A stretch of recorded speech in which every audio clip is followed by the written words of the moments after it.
سورۃ البقرہ میں 4 مقاصد یہ بیان ہو رہے تھے: اثبات التوحید، اثبات الرسالہ، جہاد فی سبیل اللہ اور انفاق فی سبیل اللہ۔ سورت 4 حصوں میں تقسیم ہے۔ پہلا حصہ 96 آیات، اور اس پہلے حصے میں پہلا مضمون اثبات التوحید ہے۔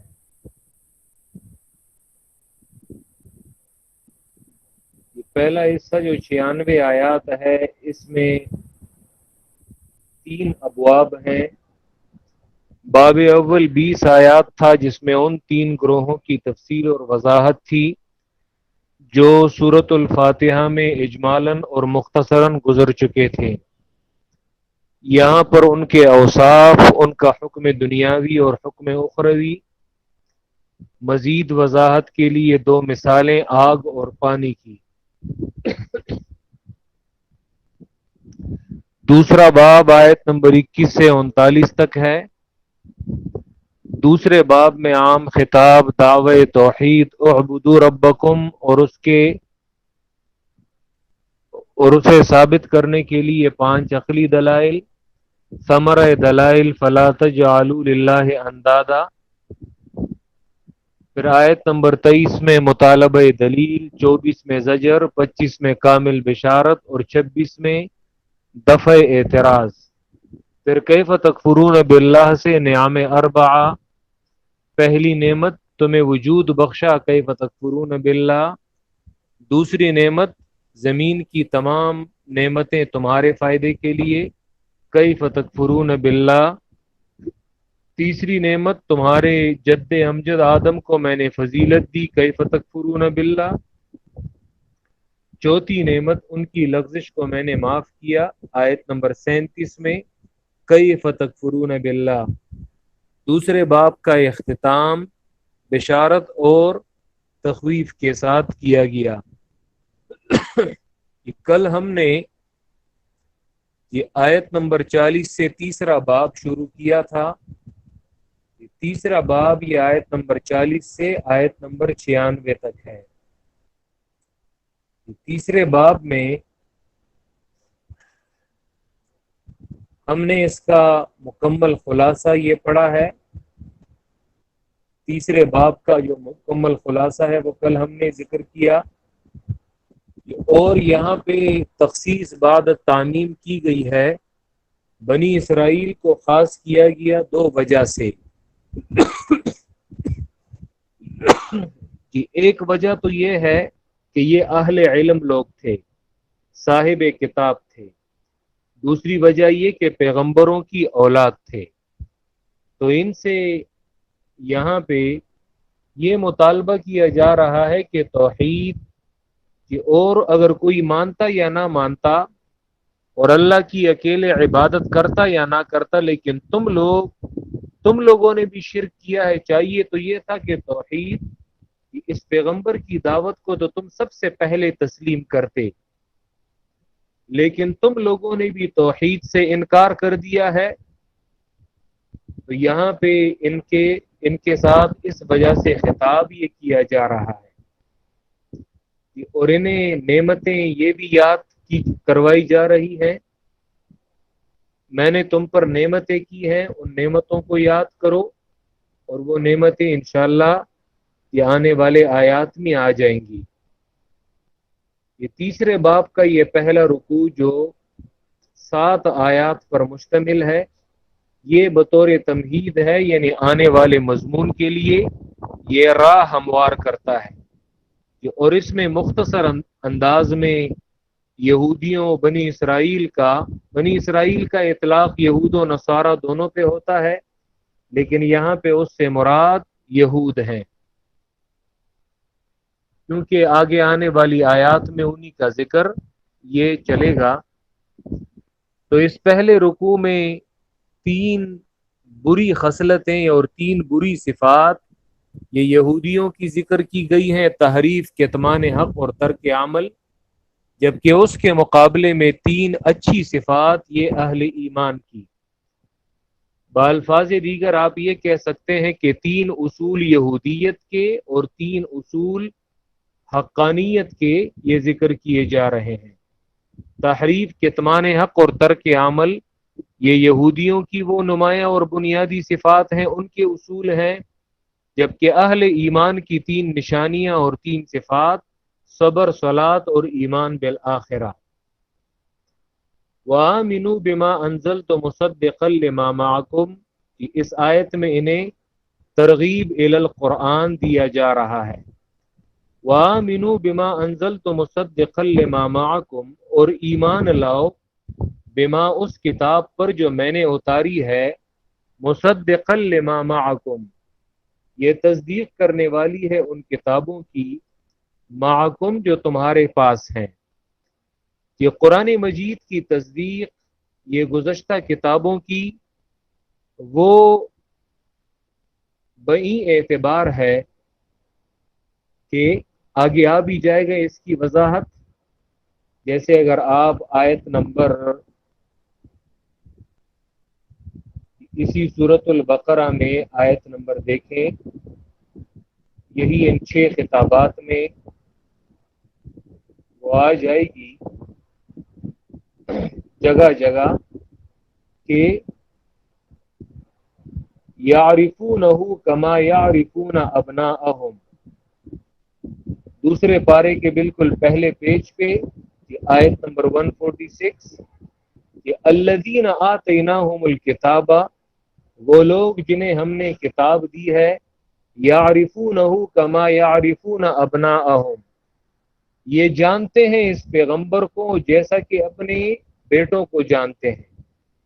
جس طرح اپنے بیٹوں کو پہچاننے میں ان کو کوئی دقت کا سامنا نہیں کرنا پڑتا، یہ تورات میں اللہ کے پیغمبر کی یہ صفات یہ اتنے واضح انداز میں لکھی ہے، جس طرح انسان کو اپنے بیٹے، یعنی اگر اس کا بیٹا 100 150 اور ہزاروں لوگوں میں بھی کھڑا ہو، اور انسان جو ہے وہ اپنے بیٹے کو ہزاروں لوگوں میں بھی پہچان سکتا ہے، سینکڑوں لوگوں میں بھی پہچان سکتا ہے، تو یہ اس طرح اللہ کے پیغمبر کو جانتے تھے، لیکن ایمان نہیں لائے۔ تو تورات میں اللہ کے پیغمبر کی صفات مذکور تھیں، تو قرآن انہی کتابوں کی تصدیق کر رہا ہے، یعنی بالکل پیغمبر کی جو صفات ان کی کتابوں میں بتائی گئی تھی، تورات نے پیغمبر کی وہی صفات ذکر کی ہے۔ تو یہ قرآن کی تصدیق کرنا ہے ان کتابوں میں موجود پیغمبر اور قرآن کی صفات کا۔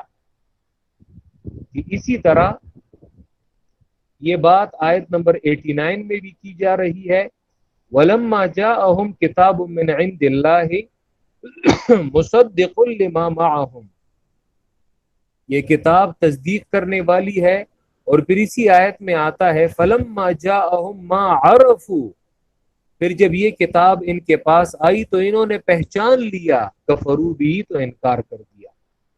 تو قرآن یہ تصدیق کرنے والی کتاب ہے۔ تورات اور انجیل میں جو صفات اللہ کے پیغمبر کی مذکور تھیں، بالکل قرآن نے بھی ایگزیکٹ وہی صفات ذکر کی ہیں، ٹھیک ہے۔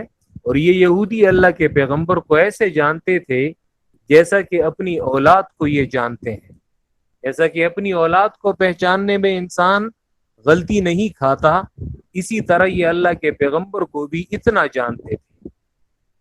اور دوسری یہ قرآن کی تصدیق گزشتہ کتابوں کی وہ کیا ہے؟ گزشتہ کتابوں میں توحید کا تذکرہ، اور جو ایمان کے اصول تھے، آخرت کا تذکرہ، رسالت کا تذکرہ، اور جو بنیادی باتیں ہیں ان کا تذکرہ، تو قرآن بھی بالکل ایگزیکٹ وہی باتیں کرتا ہے، اور قرآن نے اس کی مخالفت وہ نہیں کی۔ وَآمِنُوا بِمَا أَنزَلْتُ مُصَدِّقًا لِمَا مَعَكُمْ، اور ایمان لاؤ اس کتاب پر جو میں نے اتاری ہے، مُصَدِّقًا لِمَا مَعَكُمْ، اس حال میں کہ یہ کتاب تصدیق کرنے والی ہے، لما ان کتابوں کی یا ان اصولوں کی، معکم جو تمہارے پاس ہے۔ یہ قرآن تمہاری کتاب کی مکمل تصدیق کرتا ہے۔ وَلَا تَكُونُوا أَوَّلَ كَافِرٍ بِهِ، اور مت بنو پہلا انکار کرنے والے بھی اس قرآن پر۔